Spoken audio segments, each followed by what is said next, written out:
When you play the Game of Thrones, you subscribe and like, or you die. There is no middle ground.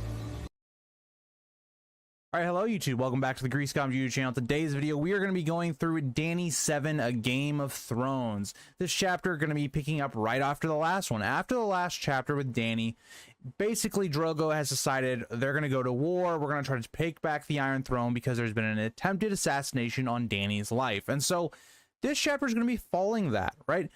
This chapter is going to have the consequences of that. We're going to be going to war, trying to accrue wealth and basically equity so that we can gain ships and things like that to go to Westeros.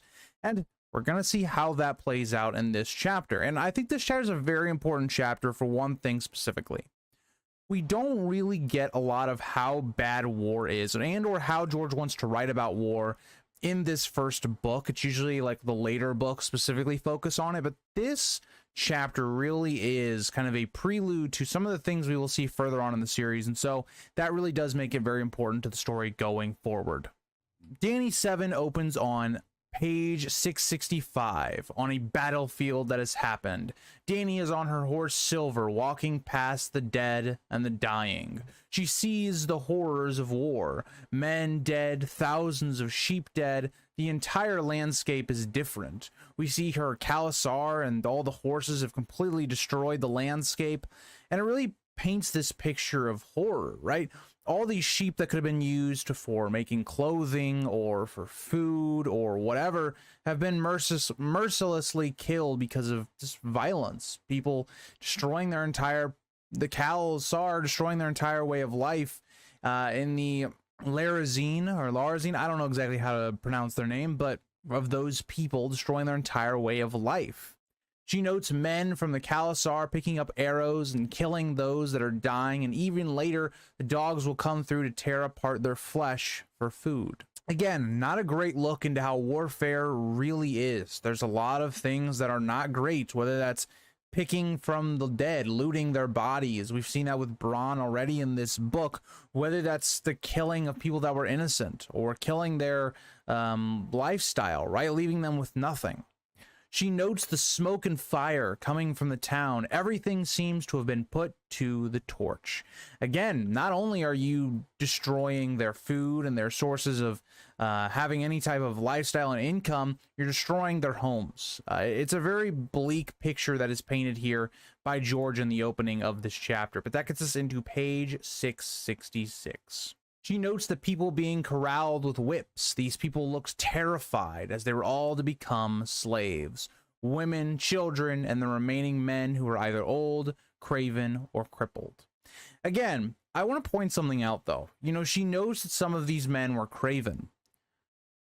What did she really expect some of them to do, right? And there's also two different types of people, right? There's some people that are from the Khalasar that Drogo ends up killing that were already attacking this place, and some of them are actually the Lazarine people. The people that are, this is just their homes. They've gone through a very, traumatic thing, and why even fight back? You're just going to die. Right, you have two different Khalasars attacking you. Both are humongously bigger than you, are a warlike lifestyle where you are not. Again, I would not put that up to people being craven. I'd put that up to people being wise, not just giving away their life easily, right? You don't know who depends on those type of people. And so that's a little bit of Daenerys' youth that we're going to see in this chapter. I think this chapter makes it much more apparent that Dany is still young, right? Whereas, yes, she may be growing up and developing as a character. She's still very naive. She's still very young. And this is one of those points as well where she thinks how she knew fear and being scared, which is true. Yes, Daenerys was sold to the Khalasar. Don't get that mistaken. But is it the same? Daenerys, it was going to become a Khaleesi, right? A very powerful figure within the Khalasar who is going to be having a lot of privileges and having servants. These people are going to be the bottom of the barrel. They're going to be forced to be slaves, to do the worst jobs imaginable, to have no freedoms and or liberties within the Khalasar. They're then going to be probably sold to Slaver's Bay, which we've already seen how bad their lives are, or at least most of them in Dany's POVs. It's not the same. right? And I think Dany is trying to empathize with those people, but also showing that in her mind, she's trying to rationalize, oh, these people can survive and get through this. It's not all that bad, I guess. Is kind of how she's trying to rationalize it, even though she knows it is, right? We know that right now, as this chapter goes on, Dany is fighting her internal feelings because she realizes she is the reason a lot of this is going on, because she wants to go to Westeros. So this stuff has to happen almost directly because of her actions. And so she's trying to rationalize that in her brain. She is informed that the Lazarine people are known for their farming and lamb herding. They are known by the Dothraki as lamb men.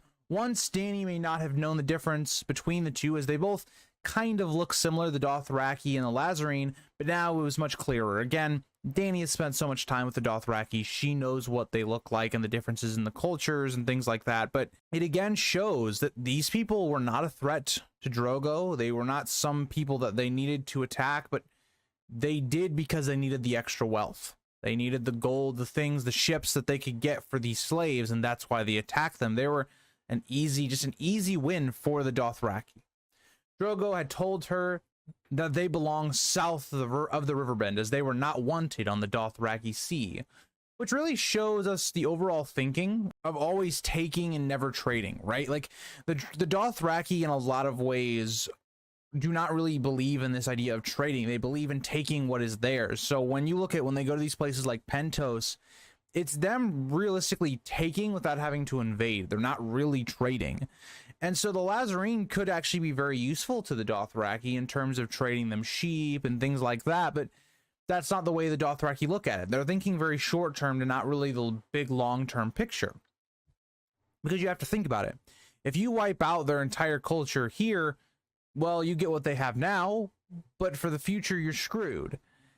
So, again, I think it's some of that issues with how the Dothraki culture actually works as a whole. What we even see as a boy who is being corralled up tries to run for it. But the Dothraki with their whips hit him here and there. Again, they're all mounted. This kid can't run away from them. But this is when you see it even gets more brutal. And we're going to see something actually very similar to this later on in the story. But for sport, they whip this kid over and over again until he submits, until the boy has had enough, and then they put an arrow through his throat. So they play a game with the kid, you know, hitting him here and there, and then they kill him. They couldn't have just put him out of his misery then and there. They had to play a game. It really shows the brutality of this conflict and what is going on. But once again, it shows how maybe Dany's becoming a little bit more corrupted with seeing violence and cruelty.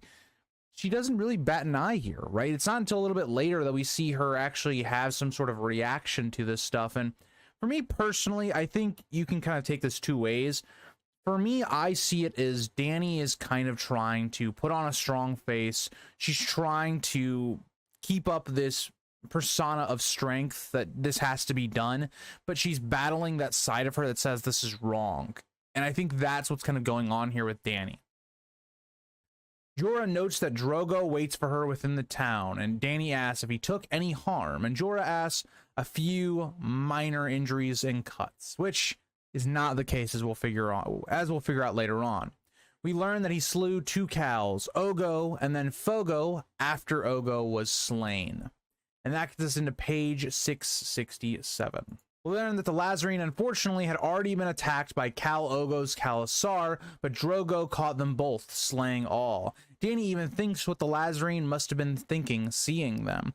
Yeah, I think if you're the Lazarine in this position where you're already, you know, everything's being destroyed, and you see another force, I think if, you know, how desperate these people would have been, you would have saw this as, you know, maybe there's some chance that these cows will fight it out and leave them be, and that's what's going to happen. But that just was not the case, unfortunately, for that.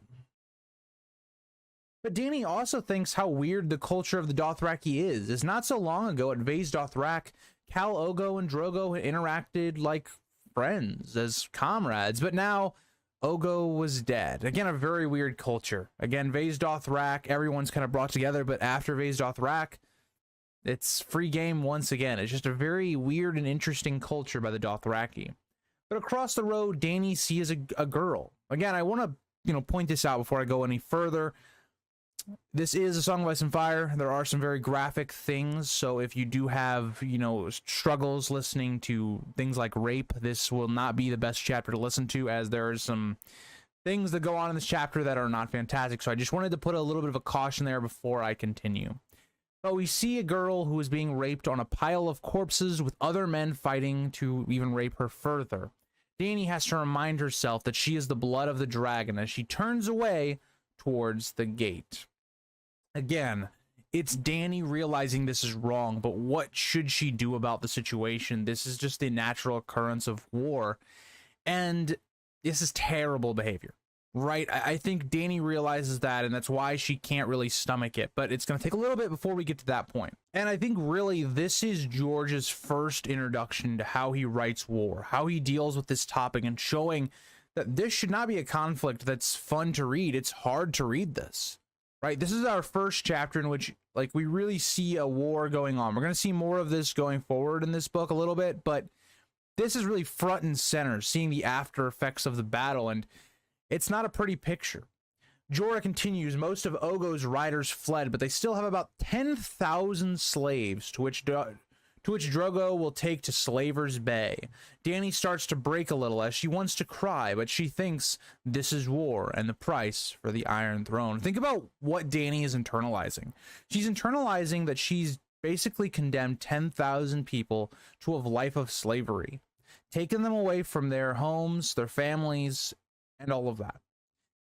So yeah, it's not a great thing that Dany's having to struggle with. It almost brings her to crying. But I want to bring up an idea for you guys to think about. If we're looking at Dany at this point of the story, she's trying to rationalize and letting these things happen because it's the price for the Iron Throne. When we get to this next book, Winds of Winter, and it's going to be key because in a lot of ways, Dany has not really been focused on the Iron Throne as much after kind of book 2, really. We're going to actually have to think about this again. What is the price for the Iron Throne? How far will Dany go to get that? You know, what things will she rationalize as being okay because that's what is going to get her on the throne and avenging her family? That's a very interesting topic that George kind of brings into the fold at this point of the story. Jorah continues saying he thinks they should head to Meereen as they will get better prices as there was a plague and they are in need of more slaves for the brothels and such. He notes that they could buy all the ships and men we need to sail for Westeros. And this is all interesting because we know Jorah makes this decision based upon the information that Illyrio has told him. Again, just showing that Illyrio is kind of pushing them to go to Westeros. But also interesting is this is a lot of on-the-nose foreshadowing to Dany's plot later, right? Going to Meereen, the place of slavery, but also something interesting to show why Meereen's kind of economical system is kind of not in a great state when Dany takes over, and why she struggles in book 5 is given that they had a plague, right? And they're going to go through pretty much another one. So yeah, it's a really tough situation when in terms of why you think Dany has so many issues struggling with rulership in the 5th book. She walks into a situation that's already not great, and we even see that from book 1. But once again, Dany hears the young woman make a terrible sound, and Dany cannot hold it anymore, turning silver and commanding Jorah to make them stop. Jorah seems perplexed by this. And again, we see Dany's humanity winning out. She can't stomach this any longer. And you got to think about this. Like, there's multiple people trying to rape this young woman. It's a terrible sight to see. And it shows what war does to people, right? How that violence and anger and believing that because you won this battle, you now have the rights to their women. It's a horrifying thing to think about. But this happened in real life. That's what's even more hard to digest with reading material like this, is that all of this is based upon things that happened in the real world. And that's a horrifying thought. That'll get us into page 668. Dany says he heard her, as she also commands her cause to stop the rape as well, as they also seem confused. Jorah says this is how it has always been. These men shared blood for you, and they are taking their reward. Again, this is unnatural. Even in Westeros, I think the people in this world like to think, oh, this is just a Dothraki thing. No, this happens in Westeros all the time during war. Think about the sack of King's Landing. Think about Tyrion's speech, Battle of the Blackwater. This is not uncommon. And so it's Dany trying to once again upheave the norm, right? We think about later in the story when she's going to be upheaving slavery.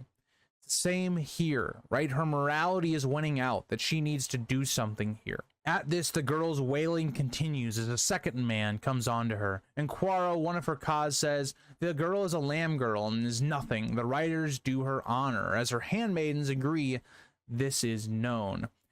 Jogo even suggests taking off her tongue if it offends her. Dany says she will not be harmed and claims her. If they do not obey, Drogo will hear of it.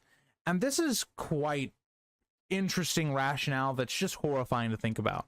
Like, in their eyes, this girl is nothing. That the writers that are all raping her are doing her some sort of honor. It's just horrible. But Jogo listens, taking the others with him, and she tells Jorah to go with them. But Jorah notes that she is her brother's sister. And Dany instantly thinks of Viserys, but Jorah notes of Rhaegar, which I find very ironic, given the last thing we really know about Rhaegar, given what the main populace believes, is Rhaegar kidnapped Lyanna and was also raping her. So Viserys actually is the one I would say Daenerys is being more like, given that Viserys was someone that would lash out. He was someone that would take command. He would try to assert himself, and that's kind of what Dany is doing here. But I get why Jorah makes the comparison. But again, if you wanted to compare Daenerys to anyone in this moment, it's Alysanne, the wife of Jaehaerys I. That's who Daenerys is being like, not Rhaegar or Viserys. I think that's not a great comparison in the story. But as Jogo rode up, the men were very displeased with this, as Jogo kills one and the others leave, all while the man raping the girl is oblivious to what was going on. Again, I guess this man just has zero awareness. He got a 0 on his perception roll, and yeah. Jorah wrenches him off of her, but the man came up with a dagger, but he was killed before he could do anything. That gets into page 669. Jorah cloaked the girl and brought her to Dany and asked what is to be done with her. And Dany notes Doria will see to her wounds and hurts, and the rest will continue. Dany notes it was worse inside the town, as horses were afire, heads everywhere, and more rapings. Each time she claimed them, and one older woman thanked her, but the rest stared with dark black stares, which saddened Dany as she thought they must be thinking she has saved them for some worse purpose. And maybe, right, you especially think about the idea that this silver-haired woman who is in charge, it seems, of the Dothraki is picking you out specifically for something else. But also think about what these people have witnessed. They've witnessed their family, their friends dying. They've been used as just objects. You wouldn't have much left of your happiness after that. You would feel like a shell of yourself in that situation. And again, something that Dany just does not realize at this time. After the 4th time, Jorah told her she could not save them all. And again, in terms of the 4th time, she means saving them. But Dany refutes this, saying she is the Khaleesi and the heir to the 7 kingdoms, blood of the dragon. She is not to be told what she can and cannot do. And I want to stop here for a second. Who does this sound like? Even though it's a good cause and we know why Dany's doing it, she does sound exactly like what Viserys would say. The only difference here is that Daenerys has the respect, strength, and position to be able to talk like that, whereas Viserys did not. It's a very interesting thing, because whereas we view Dany as being a protagonist character we like, she says something that we all disliked that what Viserys would say. So I think that's a really good parallel and interesting about the two characters. Another building went up in flame as children are heard screaming, but she finds Drogo in a temple. She notes he is wounded. He took a wide but shallow cut. His left nipple was gone, and there was a bit of skin dangling off, as well as an arrow piercing him. Dany notes on his wounds, but Drogo says it was a scratch from one of the blood riders from the other cows. And again, we instantly see, yeah, this seems to be more of a actually detrimental injury than we were led to believe. Like, Drogo's got skin hanging off his body, an arrow in him.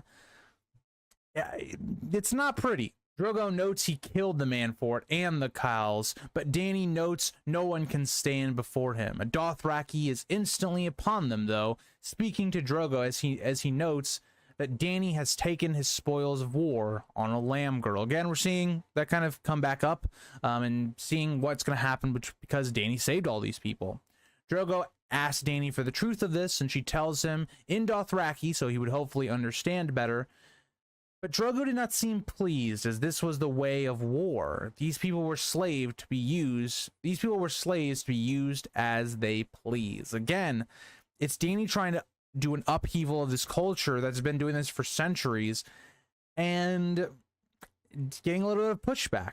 Dany says it would please her for them to be kept from harm, and continues trying, saying they could make them as wives and bear children for them. But Quatho, the cruelest of Drogo's blood riders, says, does the horse breed with the sheep? Which is ironic, right? Like, does the horse breed with the sheep? They're already doing that.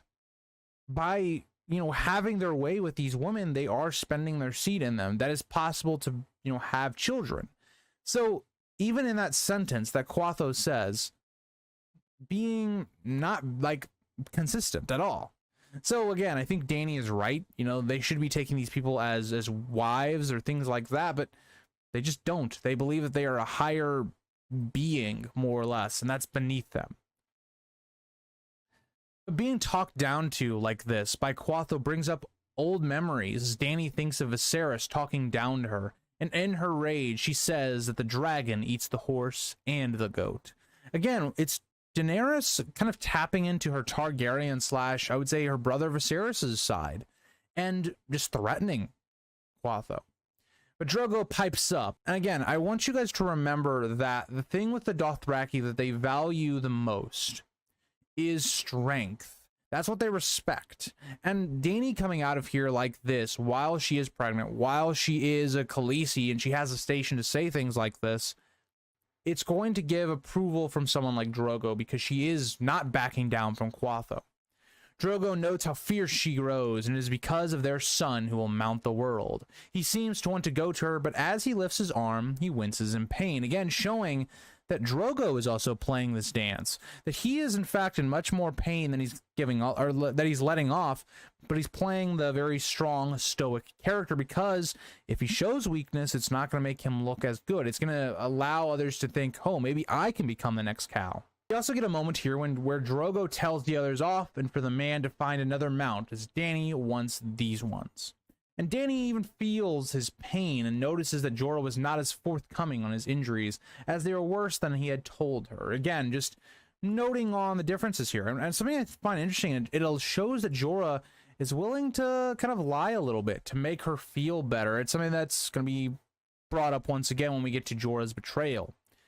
Dany asks, where are the healers? She notes there are two kinds in the Khalasar, but one of the other blood riders tells Dany that Drogo sent them away. And we get a really interesting moment here, because how do you interpret this idea that Drogo sends away the healers? And his rationale is quite interesting as well.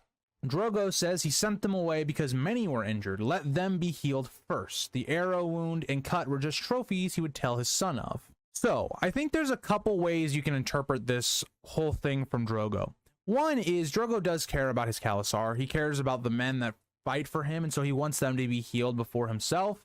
But the second thing, and the more detrimental thing that we're going to see really be a big portion in his downfall, is his ego. His ability to believe that he is almost this godly figure, that these injuries that afflict normal men do not really afflict him in the same way.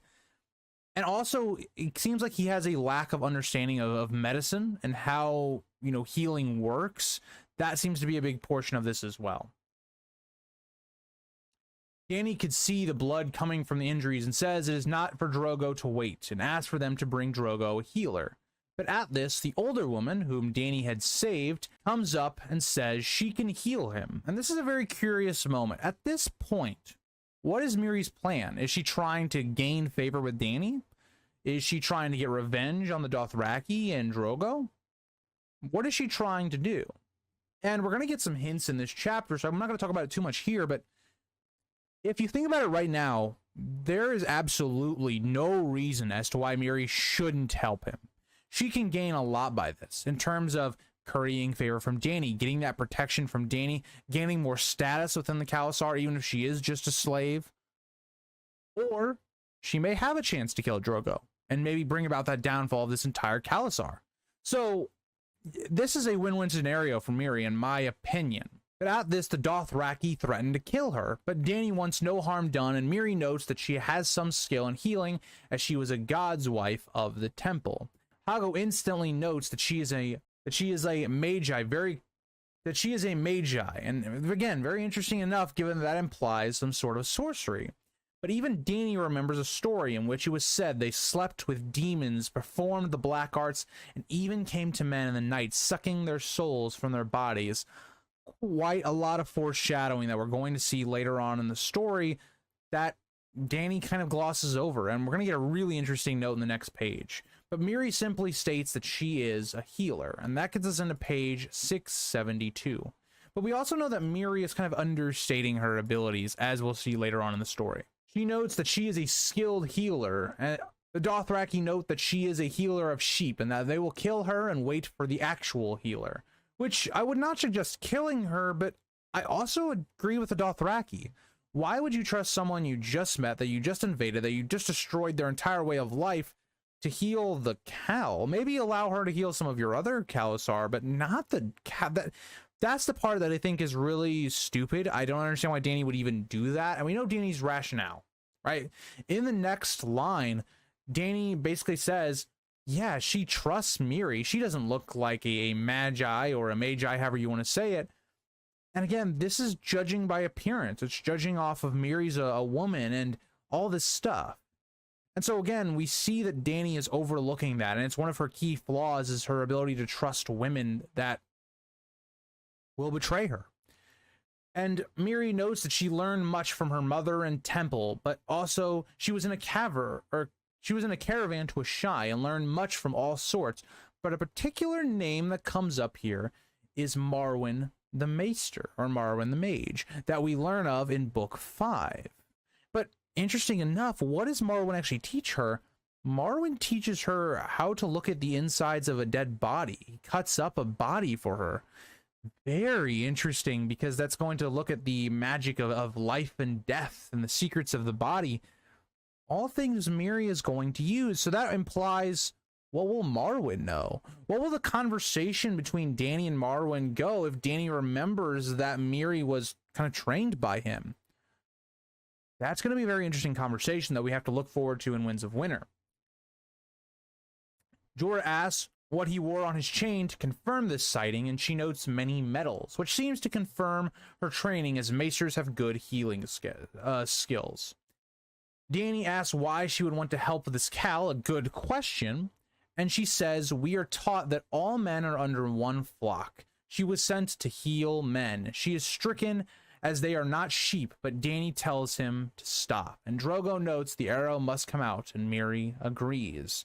Again, it's a very flimsy reasoning. Well, the reasoning is, oh, well, I'm a healer, so I'll heal everybody, not just my own people, and we're all under, one flock and all this. It's like, okay, but what is your actual reasoning here? It's not for those.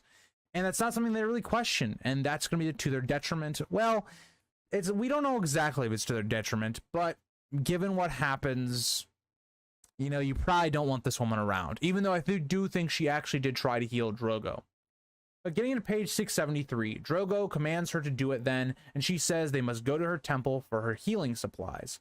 Hago offers to carry Drogo, but Drogo, standing, says he needs the help of no man. And again, his ego is getting in the way. He's losing blood by this unnecessarily, as blood runs down his breast. Dany goes to his side, saying she is no man, and the two continue towards the temple. Jorah and many of the others wait outside to guard the building. And this is where I think things get very suspicious, because as they make it to this altar of sorts and Drogo is bid to lie down, Miri goes to work burning some herbs, but tells them it would be best if they leave, which is curious.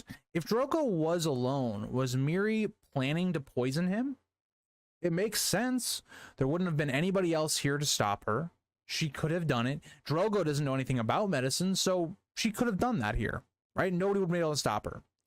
But the Blood Riders disagree and threaten to kill her if something goes wrong. But once again, Dany pipes up, noting that she trusted the woman. She had saved her from the Raper, showing again how young and inexperienced Dany is. Like, that does not correlate to this woman not betraying you. I do think it's a good idea for the Blood Riders to actually stay and watch and make sure she doesn't do anything that looks suspicious. But with that being said, Miri doesn't seem to poison him. But I think if this would have happened, if Drogo would have been left alone with her, it is likely that she could have done something like that. But Miri notes that if they must stay and help, hold the cow down so she can remove the arrow. Again, as she's not really strong enough to do that by herself. But that, again, leaves a question here. If no one was to stay and watch or help, how is she going to get the arrow out? No one was going to be here to hold down Drogo. So again, it really paints the picture that Miri probably was going to try and kill Drogo if they had left. Either way, while they do this, Miri busies herself with potions and boxes and such. And that gets us into the last page of the chapter.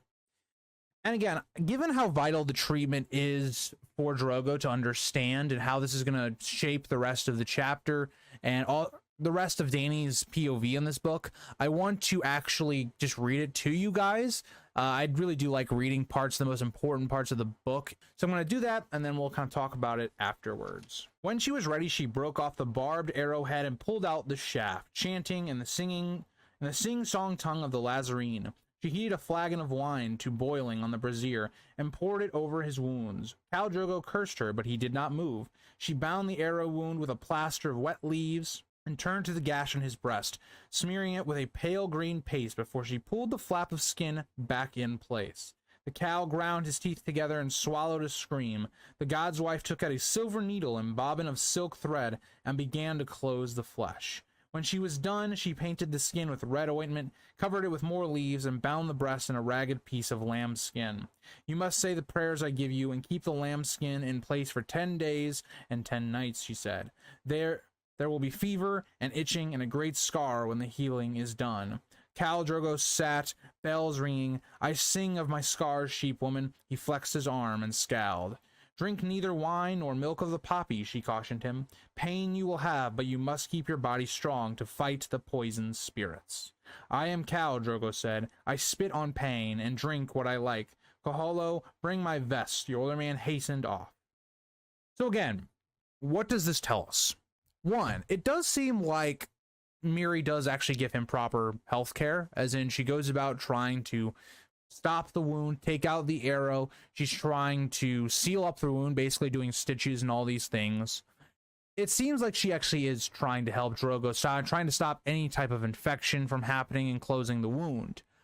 But the key component of this, which has been kind of foreshadowed in this chapter, is Drogo is someone that does not like being told what he can and cannot do. He does not like listening to his quote-unquote doctor and doing exactly what they tell him to do. Because we know that's not what he's going to do. He's going to be drinking things. He's going to basically be scratching. He is someone that's not going to listen to this. And so in a lot of ways, I think Miri did her backup plan. If she wasn't going to be able to kill him, she's going to make the way she explains the treatment in a way that's going to make Drogo want to do the opposite of what she tells him.